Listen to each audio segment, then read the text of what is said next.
Section 7.3, the end of chapter 7. Kind of sad. It's a good chapter. Sampling distributions kind of sets the tone for what we're going to be doing the next 3 or 4 units after this. So now we're going to transition to sample means. What if you have a quantitative variable instead of a categorical variable? So notation is going to be incredibly important. Again, you're going to notice X bar represents a sample mean. And then mu is going to represent the population mean. So you're going to see these symbols. Mu sub x bar means the mean of all of those sampling means in your sample distribution, and sigma sub x bar, the standard deviation of all those sampling standard deviations. All right. So I don't really care for that penny example. It's not that good. All right, so let's just get right to the meat and potatoes here. If you have an unbiased sample being taken, then if you do this repeatedly and you look at all the sample means that you calculate, they should average out to be the true mean of the population. So this formula is on your green sheet. This means the mean of all the sample means is equal to the population mean. So we have an unbiased sample. Standard deviation. Again, as the sample size increases, the standard deviation would decrease. Still true. The standard deviation of all the sample means is equal to the population standard deviation divided by the square root of the sample size.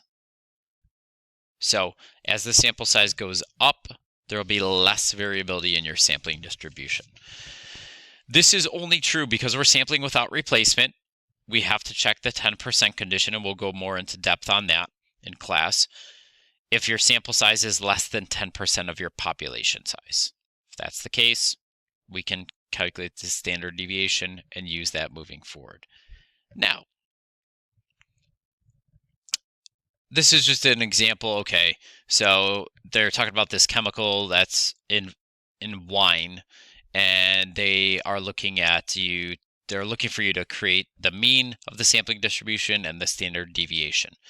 So the mean is 25 micrograms for the population. So we take a simple random sample of 10, unbiased estimator. So the mean of all the sample means should equal 25. Standard deviation is the 10% condition met. Simple random sample of 10. Well, 10 times 10 is 100. There's at least 100 adults in the population of people who are drinking wine. So we're good there. So I just plug into the formula. The population standard deviation 7 divided by the square root of 10. So the standard deviation is about 2.2 micrograms per liter. So pretty straightforward, hopefully. You'll notice we haven't talked about shape yet. And that's where we're headed. This is, again, going through where do these formulas come from? And I'm just going to pause here and show you this because I think it's a nice connection to what we did in the last unit. So if I take a bunch of independent random variables and I add them up, and I do that n times, the average is just going to be the value. So it's just going to be mu, or whatever the average of x was. So if the average was 5 and I added up 10 times and divided by 10, I'm going to get 5. I'm going to get 50 divided by 10 is 5. So that's all that's saying. For the standard deviation, if I add the variances, if I add that n times, I get this, which then turns into this, the square root of sigma squared is sigma. So sigma times the square root of n. Okay, so it's just a constant. This kind of gets down in the weeds a little bit more.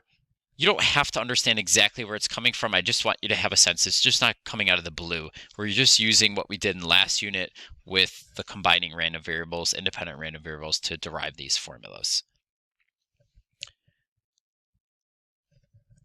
So there's 2 scenarios we're going to look at. One where we sample from a normally distributed population, and one where we don't.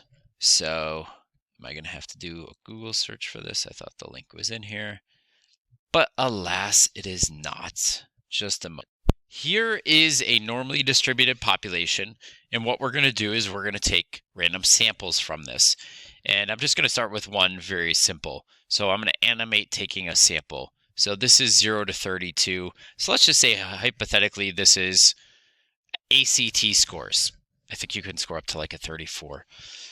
So we randomly select 5 students. Those are their ACT scores, and this represents the average ACT score of those 5 students. If I do another random sample of 5, getting different data, getting a different average. If I do this 10,000 times, okay.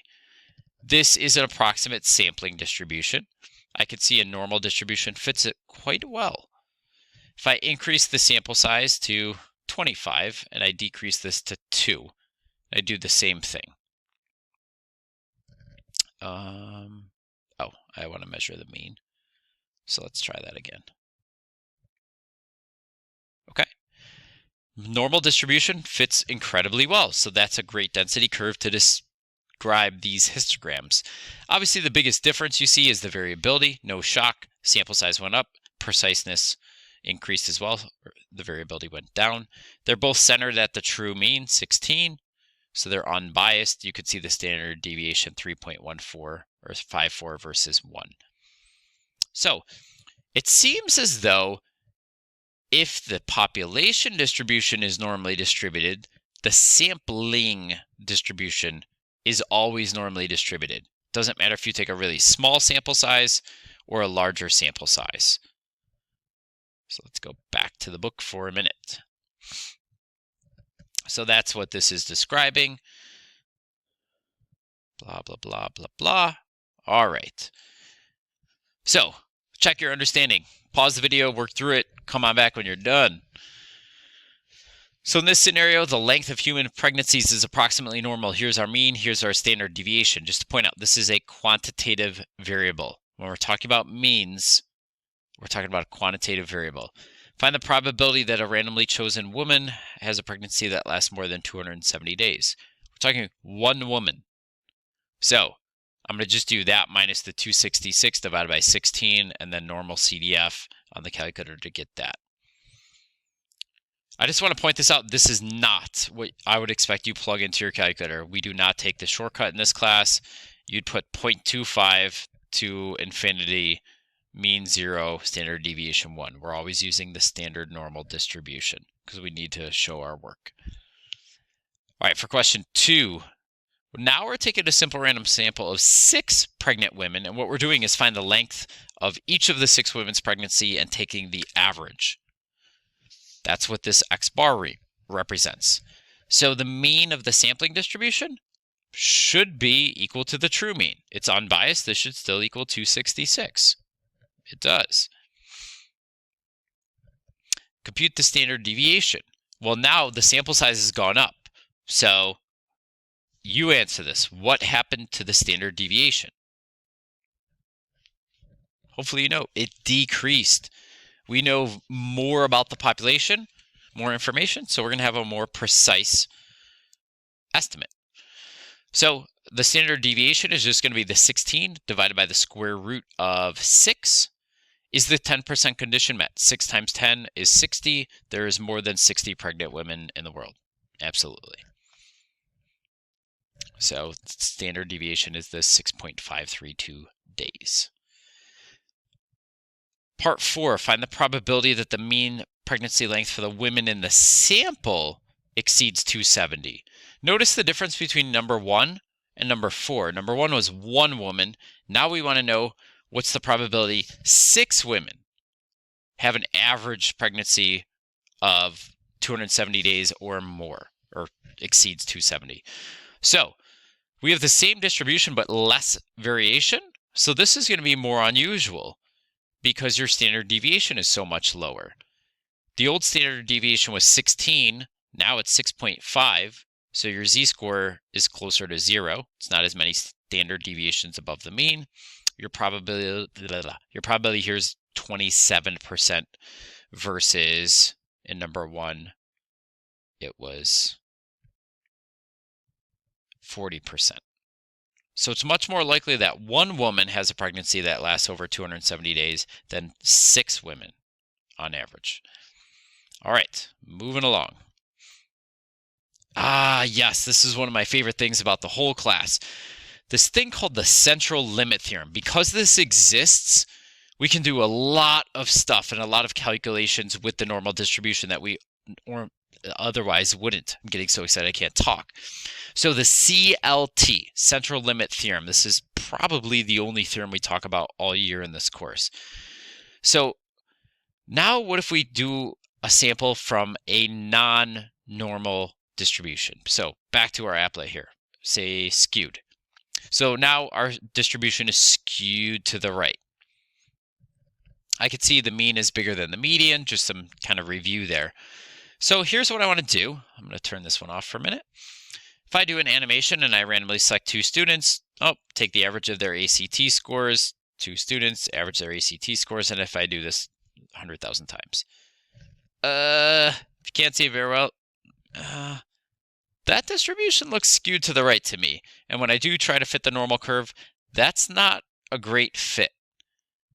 So my approximate sampling distribution is not normally distributed. So that's a problem. Let's see if increasing the sample size helps. So I'm going to do the same thing. Now when I look at this, this looks a lot better of a fit here for a sample size of 25 versus 2. And I can see that they're both centered at the true mean, essentially. But there's measures of skewness here. We don't really talk about them in this class, but the closer it is to 0, the less skew it is. So you could see this has a higher skewness than this. We don't even mention kurtosis. You don't need to know those, but visually you can see this normal distribution, not a good fit for the data. This one, much better fit for the data.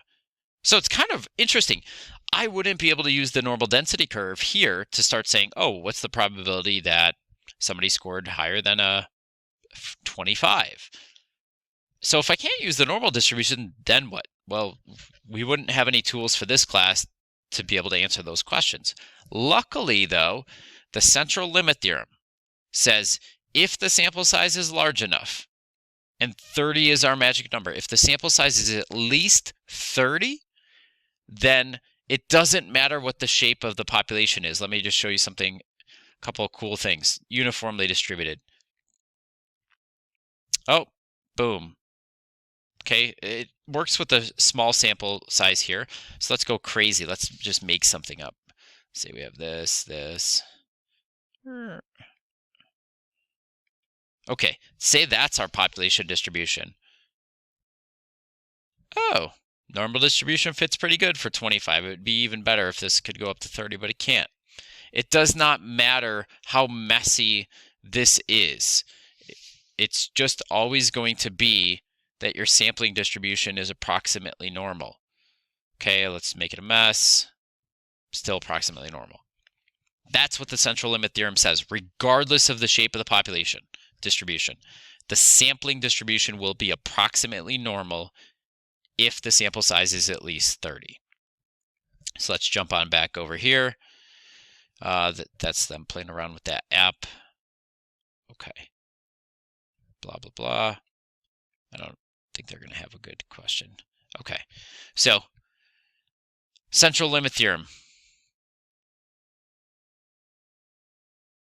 When n is large, greater than or equal to 30, the sampling distribution of the sample mean is approximately normal.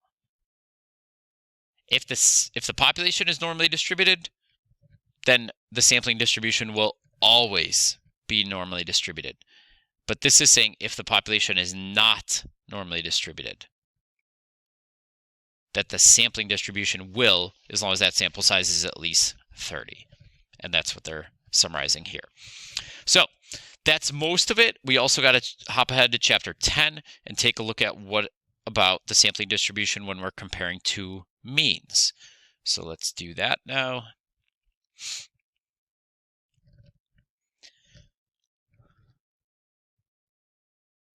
Again, you have your own individual sampling distributions for, in this case, males and females. It looks like their height potentially. And now we want to start talking about the difference. And this is going to go through the formulas again. Awesome. Means play nice. They do whatever that you want them to do. So I want to subtract them. I just subtract them. So there's the mean difference in their heights. I have independent random variables. The variances add. So the standard deviation is sigma over the square root of n. If I square that whole thing, there are the variances, and I take the square root. That'll give me the standard deviation. So that's where that formula comes from. That's where we derive it. And now I'm just able to calculate, hey, here's the standard deviation of the differences in their heights. And let's just do a quick summary here. So there's this scenario. We have this fast food restaurant. It has this automatic filling machine. I'm sure you've seen these. The amount of liquid dispensed has this mean, has this standard deviation. And for a large setting, for a large drink, medium drink, 17 ounces, standard deviation of 0.5. So what is the sampling distribution of this? Large minus medium.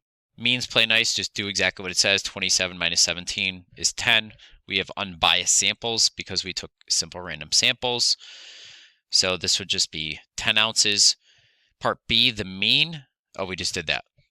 What is the shape? Let's see. This follows a normal distribution. This follows a normal distribution. So the population is normally distributed. The sampling distribution will be normally distributed. Remember, shifting and rescaling doesn't affect the shape, so it doesn't matter that we're subtracting. So the shape's going to be approximately normal because the populations are.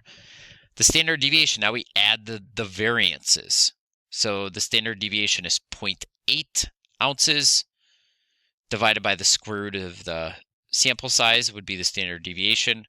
So the variance is going to be that 0.8 squared divided by 20 plus the 0.5 squared divided by the 25.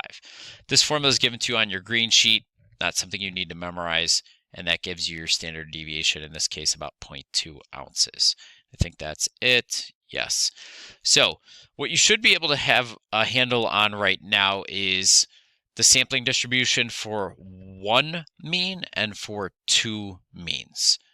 So I really hope this video was helpful, and I will see you in class. Adios.